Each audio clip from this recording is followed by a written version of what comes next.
예산감시 전국 네트워크가 비리 잡는 세금 판다를 만나러 왔습니다. 예산서의 문지방을 넘어서면 또 다른 장벽들이 펼쳐지게 되는데요. 오늘 예산감시의 장벽들을 비리 잡는 세금 판대 펀치로 한번 뚫어내보도록 하겠습니다. 안녕하세요. 저는 예산감시 전국 네트워크의 김용수입니다. 옆자리에는 안녕하십니까. 세금 판다 이상성입니다. 반갑습니다. 네, 반갑습니다. 예, 저도 그 비리 잡는 세금 판다의 애청자인데요. 오늘 연말 특집으로 좀 지역에서 동네 예산을 감시하다가 마주치는 장벽들 무엇이 있고 어떻게 돌파하면 좋을지 판다 이상석 선생님을 모셔서 한번 뚫어보도록 하겠습니다. 예, 저는 지금 홍성이라는 지역에 살고 있습니다. 홍성 지역에 살면서 이 세금 판다를 보면서 배웠던 예산감시의 내용들을 좀 적용해 보고 있는 상황인데요. 홍성에 그 낙조가 아름다운 속동이라는 곳이 있습니다. 이 속동에 그 전망대를 짓고 그다음에 짚라인을 설치한다는 그 개발 계획이 있더라고요. 그래서 이게 뭘까 하고 이제 하나씩 찾아가고 있는 중인데 좀 이해하기 어려운 것들, 좀 부딪히는 장벽들을 좀 선생님께 여쭤보려고 하는데 어떻게 괜찮으시겠나요? 괜찮지는 않습니다. 천수만 하면 낙조가 네. 아름다운 것도 있지만 네. 워낙 이것도 회가 좋거든요. 지금 이 수장 보호구역 내에 또 뭔 개발 행위를 하려고 또 날리는지 네. 저도 좀 되게 궁금하기도 합니다. 네. 그럼 간단하게 속동 정망대 복합 레저시설에 대한 소개를 해드리도록 하겠습니다. 홍성군에서 추진하고 있는 사업이고요. 이 사업은 홍성군 서부면 상황리 628-2번지 일대에 진행되는 사업으로 스카이타워를 건설하고 이제 낙조를 이제 보겠다, 아름다운 낙조를 보겠다라는 의미에서 스카이타워를 건설하고 675m 길이의 짚라인, 네, 공중 하강 체험 시설이라고 건조하게 얘기를 하는데요. 이 시설을 지으려고 지금 준비 중에 있습니다. 사업 기간은 2019년에서 2021년까지 계획되어 있었는데 어떤 연유인지 모르지만 계속 사업이 연기되고 있는 상황입니다. 그래서 아직 공사는 진행되지 않았는데요. 비용은 총 50억을 투입하기로 되어 있는 상태입니다. 주요 사건 일지를 간단하게 말씀을 드리겠습니다. 2018년 8월에 그 홍성군 기획감사당관에서 복합 레저시설 기본계획 수립 및 타당성 조사 용역을 실시합니다. 그런 다음에 2019년 1월에 문화관광자원 개발 시설비 명목으로 38억 8천만 원이 편성되는데요. 그래서 이제 쭉 진행되다가 2019년 7월 기본 및 실시 설계 용역에 착수합니다. 2019년 12월에 기본 및 실시 설계 용역이 중지가 되더라고요. 그런 상태에서 아직까지 사업이 제대로 추진되고 있지 않은 상황입니다. 왜 그런 거 하고 이제 살펴보니 2019년 12월 결산서를 잠깐 살펴봤더니 명시 2월이 약 32억 6천만 원, 사고 2월이 4억 3천만 원, 지출액이 약 1억 7천만 원으로 총 37억 정도가 2월이 되는데요. 명시 2월 사유를 보니까 용역 및 공사 기간이 부족하다라고 되어 있고요.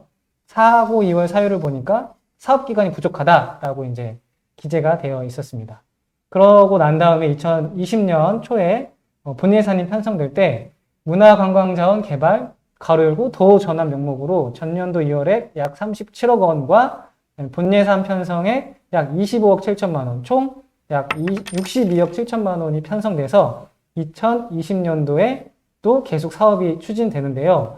그러다가 2020년 10월에 사업계획 변경안과 사전협의 및 승인 신청을 충청남도에 제출을 하게 되고요. 2020년 결산을 보니까 지출액이 3억 7천만 원, 사고 2월이 15억 6천만 원, 계속비 2월이 연초에 편성된 25억 7천만 원이 돼서 이제 2021년도로 넘어왔고 아직까지 실시 설계 용역이 완료되지 않고 미정된 상태로 남아있는 상황입니다. 네, 이렇게 쭉 한번 말씀드렸는데 어떠신가요? 한번 쭉 훑어보시니까. 그러니까 지금 말씀을 요약 정리해 보면 애초에 50억 정도로 됐다가 60억 넘어갔다는 이야기고 예. 2018년 8월 달에 기본계획 수립하고 타당성 조사 용역을 했는데 2018년도에 지방재정투자심사도 완료했다는 거 아닙니까? 예, 그렇습니다. 근데 19년도 12월 달에 용역이 중지됐어요. 네. 중지가 됐는데 그 과정에서 투자심사도 받고 사업도 진행되고 난리 부르스를 떨다가 갑자기 돈이 증액돼 버렸어요. 네. 그러다 갑자기 중간에 명시 사고 이후 생겨버렸고 이해가 안 되는 사업인데 처음부터. 왜냐하면 네. 예산이 이렇게 증액되는 과정을 또 투명하지 않을 뿐더러 네. 재정투자심사가 2018년 8월 달에 이루어졌다면 네. 2017년도 12월 달에 예전 시간에 많이 말씀드렸습니다만 중기지방재정계획이 수립이 돼서 넘어왔어야 맞거든요. 예. 근데 지금 그거 조사해 보셨나요? 제가 2017년 중기지방재정 계획을 봤을 때는 예. 이 내용은 없었던 걸로 확인이 되거든요. 없으면 일본적으로 지방재정법을 정면으로 위반한 사건이죠. 아, 그러면 충남도뿐만이 아니라 그 홍성군의 그 재정투자심사 심의위원들이 엉망으로 심의를 했다라고 하는 걸 이야기할 수 있고 네. 더 엉망인 건 말씀드렸지만 실시설계 용역도 안 끝났는데 심의를 붙이고 사업을 돈을 써버렸고 또 하나 한 사업에서 명시효율과 사고이율이 두 개가 생겼다? 이건 정말 다른 나라에서나 일어날 수밖에 없는 그런 일인데요. 아, 한 사업을 놓고 명시와 사고이율이 동시에 일어나는 건 있을 수 없는 일이죠. 그럼 있을 수 없는 일을 홍성군이 지금 하고 있는 거예요? 네, 천연덕스럽게 잘 펼치는 거예요. 그리고 아. 또 하나 이해 안 되는 건 네. 이게 설사 타당하다고 할지라도 네. 2018년도에 재정투자심사가 완료됐는데 2019년도 1월에 예산이 편성됐지 않습니까? 예. 이게 진행이 되는 거죠. 네. 근데 12월 달에 명시가 32억이 생겼다면 그 전에 돈을 한 푼도 써서는 안 되는 겁니다. 아, 그러니까 명시이월, 사고이월을 예전에 세금 판단을 들어보신 분들은 아실 겁니다만 명시이월은 뭐냐면 지출원인회계께 사업이 벌어지기 이전에 이 사업은 올해 안에 완료되지 않을 걸로 예측되어서 의회 보고하고 승인을 받아서 사업을 넘기는 걸 명시월이라고 하거든요. 그러니까 그 전에 승인 받기 전에 돈 쓰면 안 되는 거죠. 그리고 사고이월은 절대적으로 네 가지 목적 외에는 사고이월이 안 되는 겁니다. 천재지변이랄지 특별한 사안이 않고서는. 근데 사업기간이 부족해서 이 사고이월을 했다? 그러면 애초부터 주먹구구식 행정이었던 거죠. 아무 계획도 없던 거예요. 이건 아주 행정이 자기 맘대로 한 거고 홍성군 의회는 존재하지도 않은 거였고 이런 상황인 거죠. 군수 마음대로 주물럭 폈다 다 할 수 있었던 그런 사업 같습니다. 더 한 가지 이해가 안 되는 건 충남도의 역할이죠. 돈이 증액이 됐으면 이게 분명히 도의 심사를 받아야 될 사안 같은데 네. 도가 돈을 더 내려보내주면서 군 단위 사업으로 그냥 진행됐다? 이건 또 정말 이해가 안 되는 그런 부분이죠. 그러면서 이제 그 용역 결과 보고서가 사실은 언제 나왔는지도 명확하지 않아요. 제가 이 사업 예정지가 어떤 곳인지 봤더니 수산자원 보호구역이더라고요.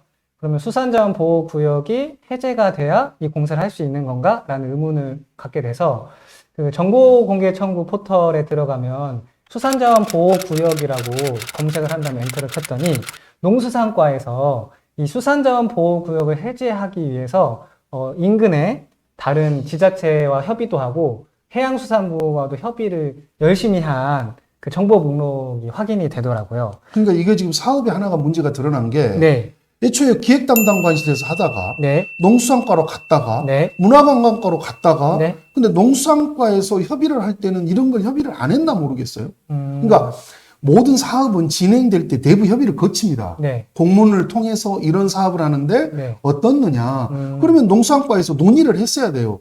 그러면 아까 말씀하신 대로 그 부분이 해제가 안 된 지역이면 안 됐으니 그걸 하고 가라라고 분명히 의견을 줬을 겁니다. 네. 안 줬다면 기획담당관실에서 이건 완전히 일방통행으로 간 거죠. 그러면 누군가는 이 사업을 하고자 하는 강력한 의지를 갖고 접근했다라고 볼 수밖에 없는 거죠. 그럼 여기서 한 가지 의문이 드는데, 이 수산자원보호구역이 해제되지 않으면 이 사업을 진행할 수 없었을 텐데, 예. 그게 완결되지 않은데도 사업을 이렇게 밀어붙이는 게 과연 타당한 걸까요? 타당하지는 않죠. 내부 협의도 안 끝난 거예요, 이건. 사실은 농수산과에서 그게 해제가 안 돼 있으면 안 된다는 의견을 반드시 넣었어야 되는 거죠. 근데 기획 담당관실에서 의견을 물어보지도 않고 가버렸다. 그 사업만 가지고 일방화 시켜버린 거죠.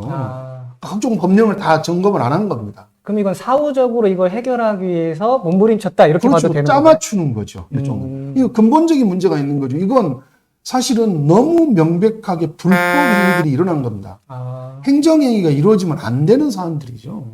그래서 이 뒤늦게 수산자원보호구역을 해제하기 위해서 열심히 농수산과에서 노력을 하면서 나중에는 수산자원보호구역으로 지정되는 게 타당한지에 대한 해제를 위한 타당성 연구 용역을 농수산과에서 별도로 진행하고 그거에 대한 결과로 이제 주민설명회를 진행한 게 한 축이 있고 그다음에 속동 복합 문화 레저 시설, 그러니까 스카이타워를 짓는다는 그 계획에 대한 설계 용역이 아직 완료되지 않은 상태로 남아있다라는 한 축이 이렇게 두 양갈래가 있다라는 게 확인이 되더라고요. 그러니까 속동 전망대 사업은 수산자원보호구역 자체 용역이 끝나고 해체가 정당화되지 않는 한 사업이 이루어질 수 없는 사업이었어요. 지금 순서가 바뀌어버린 거죠. 속동 전망대 복합 레저 시설은 수자원보호구역이 해제가 되는 걸 전제로 하고 들어갔어야 되는 겁니다. 예, 근데 이건 사업이 잘못되어 있는 거죠. 네. 그렇게 되다 보니까 계속 편성된 문화관광과의 예산이 아까 잘못된 명시 2월이나 사고 2월로 계속 연기가 되는데 그렇게 되면은 편성되었던 30몇 억의 예산이 계속 묵혀 있게 되는 건데 이거는 지방재정 운영하는 관점에서 문제가 없는 걸까요? 홍성군이 돈이 많으면 그럴 수 있겠죠. 홍성이 돈이 엄청나게 많나 본데요. 아, 그런가요? 예, 왜냐하면 한 가지 사업이 원래 네. 사업이라고 하는 건 1월 1일부터 12월 31일까지 사업이 완료되는 걸 전제로 사업을 잡거든요. 네. 그렇지 않은 것은 계속비로 가는 겁니다. 애초부터. 근데 사업을 하다가 자기들 마음대로 요건 명시, 요건 사고, 그 다음에 또 안 되니까 계속비로 넘어간다? 이건 무슨 행정행위 자체가 법이 왜 있는 건데? 지방자치법과 지방재정법을 정면으로 위반한 건이죠. 이건 정말 불법이 횡행한 거예요. 이런 문제들이 반복해서 일어나는 이유는 뭘까요? 이유는 딱 한 가지죠. 실제로 지방의회가 자기 역할을 안 한 겁니다. 그래서 지방의회와 지방정부가 짬짬이가 벌어졌다. 그래서 홍성 군민이 되게 불행할 것이다. 이렇게 단언해서 말씀드릴 수 있죠. 그러면은 이런 행태를 사전에 차단하기 위해서는 의회가 제 역할을 했어야 되는데 안 한 거잖아요. 그렇죠. 이 문제를 앞으로 어떤 걸 더 추적하거나 혹은 무엇에 개입을 해야 좀 상황을 좀 올바르게 다시 만들 수 있을까요? 여러 가지 방법이 있겠는데요. 기본적으로 아까 말씀드렸습니다만 2018년도에 용역이 나가고 투자 심사를 받으려면 그 전년도에 이미 중기지방재정계획이 수립이 돼 있어야 됩니다. 네. 실제 수립이 돼 있느냐를 확인해 봐야 될 필요가 있고 네. 또 하나 50억에서 60억이 넘어가는 돈이 들어갔던 건 투자심의의 충남도의 그 범위 안에 들어간지를 확인해 봐야 되겠죠. 네. 그런 다음에 뭘 해야 되냐면 주민들이 기본적으로 감사 청구를 해야 될 것 같습니다. 주민감사 청구가 홍성 군민들의 200인에서 300인 정도의 서명을 받아서 충청남도의 감사위원회에 의뢰를 하면 되는 건데 이 주민감사 청구는 당연히 해야 된다는 법은 없습니다. 네. 충청남도 감사위원회가 받아도 되고 안 받아도 되는 거기 때문에 네. 이 건은 너무 명백한 불법들이 많은 것 같거든요. 재정법을 무시한 것도 있고 그래서 감사원에 감사를 청구하거나 아니면 권익위에 예산 낭비로 신고하거나 여러 가지 할 수 있는 방법이 있을 것 같은데요. 또 추가로 나중에 살펴보니까 문화관광과에서는 짚라인은 설치하지 않고 타워만 건설하는 방향으로 사업을 추진했으면 좋겠다라고 이제 군수 보고도 하고 결재도 됐는데요. 이렇게 중간중간에 사업이 변경되는 거는 문제가 없는 걸까요? 아닙니다. 그러니까 지금 말씀하신 걸로 치면 홍성군은 행정이 협의체가 전혀 안 일어난 거죠, 협의를. 그러니까 문화관광과에서 그 정도 할 정도라면 애초에 농수산과 문화관광과가 협의를 해서 계획 담당관실에서 의뢰를 하면 이게 통과가 될 수도 있었던 부분이겠죠. 네. 그러면 적어도 몇 년에 걸치더라도 지금 정도는 착수 들어갈 수 있었다라고 보는 건데 문화관광과 그 정도 이야기할 정도면 이 수자원 보호구역 해체가 불가능하다는 걸 느낀 거죠. 그래서 전망대만 설치하고 가자라고 지금 이야기를 한 것 같은데 네. 이렇게 됐을 경우에는 홍성군 행정의 일관성에 문제가 있어서 네. 충남도에 승인도 받아야 되고 돈도 반납하고 사유도 명백하게 밝혀야 되는 이 웃지 못할 상황이 벌어질 것 같은데요. 이건 사실 재정적으로 엄청난 페널티를 받을 수 있는 부분입니다. 이렇게 속동 복합 레저시설에 대해서 한번 살펴봤는데요. 이런 일들이 단순히 홍성에서만 일어나지 않겠죠? 그렇습니다. 전국이 다 비슷하죠. 네. 전라도건, 경상도건, 경기도, 강원도 다 비슷합니다. 네, 그래서 이렇게 전국에서 동네의 일은 동네 사람이 감시한다라는 목적으로 전국 예산감시 네트워크가 만들어졌습니다. 그렇죠? 전국의 시민들이 모여서 만든 전국 최초의 조직입니다. 네트워크여서 단일 조직은 아닙니다. 번역별로 자기 동네 예산의 낭비를 좀 막아보자라고 하는 시민들이 모인 거기 때문에 앞으로는 상당히 좀 주목받을 수 있지 않을까 싶고 많은 참여와 격려 부탁드리겠습니다. 그리고 여러분들의 후원으로 예산감시 전국 네트워크가 활발하게 활동할 수 있도록 많은 지지와 후원 부탁드리겠습니다. 그럼 여기까지 판다 이상숙 선생님, 예산감시 전국 네트워크의 김영수였습니다. 감사합니다.